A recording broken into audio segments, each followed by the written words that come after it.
রাত তখন 11:45। শিয়ালদহ স্টেশনের প্ল্যাটফর্ম প্রায় ফাঁকা। শেষ ট্রেনটা ছাড়ার অপেক্ষা। অভিক দাঁড়িয়ে আছে এক কোণে, চোখে ক্লান্তি, হাতে একটা ছোট ব্যাগ। আজ তার জীবনের সবচেয়ে খারাপ দিন।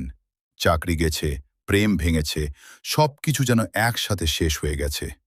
সে ঠিক করল আজ গ্রামে ফিরে যাবে, সবকিছু থেকে দূরে।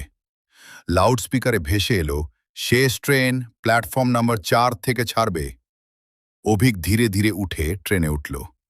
ট্রেনের ভেতর ট্রেনটা অদ্ভুত রকম ফাঁকা। পুরো কামরায় মাত্র 3 জন যাত্রী।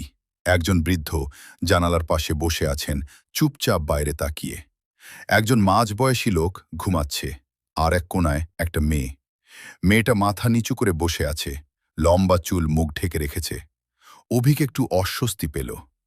ট্রেনটা ধীরে ধীরে চলতে শুরু করল। হঠাৎ ট্রেনের লাইট কয়েকবার জ্বলে নেভে উঠল। টিক টিক টিক, তারপর আবার ঠিক। অভিক চারপাশে তাকালো। বৃদ্ধটা তখনও জানলার দিকে তাকিয়ে। মাঝবয়সী লোকটা নড়ছে না, আর মেয়েটা একইভাবে বসে। কিন্তু এবার মেয়েটার মুখ একটু উপরে উঠেছে।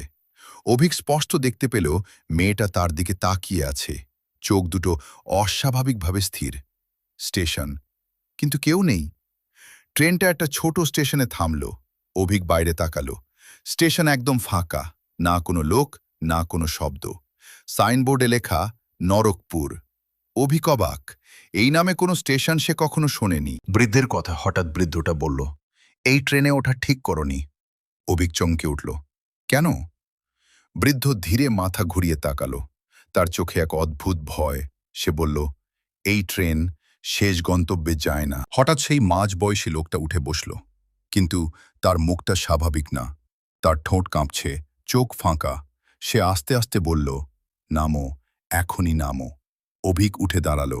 সে দরজার দিকে যেতে লাগলো, কিন্তু ট্রেন আবার চলতে শুরু করেছে। অভিক সাহস করে মেয়েটার দিকে এগোল। তুমি কে?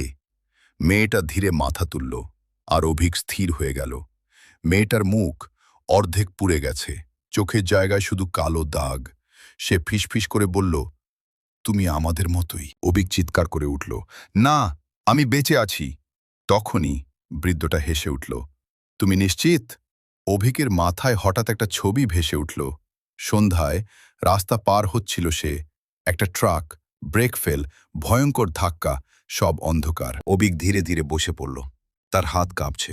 সে জানলার দিকে তাকালো। কাঁচে নিজের প্রতিচ্ছবি, কিন্তু ওটা তার বর্তমান চেহারা না। পুরো শরীর রক্তাক্ত, চোখ বন্ধ, মৃত। শেষ দৃশ্য লাউডস্পিকারে ভেসে এলো, পরবর্তী স্টেশন মৃত্যু। ট্রেনটা অন্ধকারের মধ্যে ঢুকে গেল, আর কোনোদিন ফিরল না।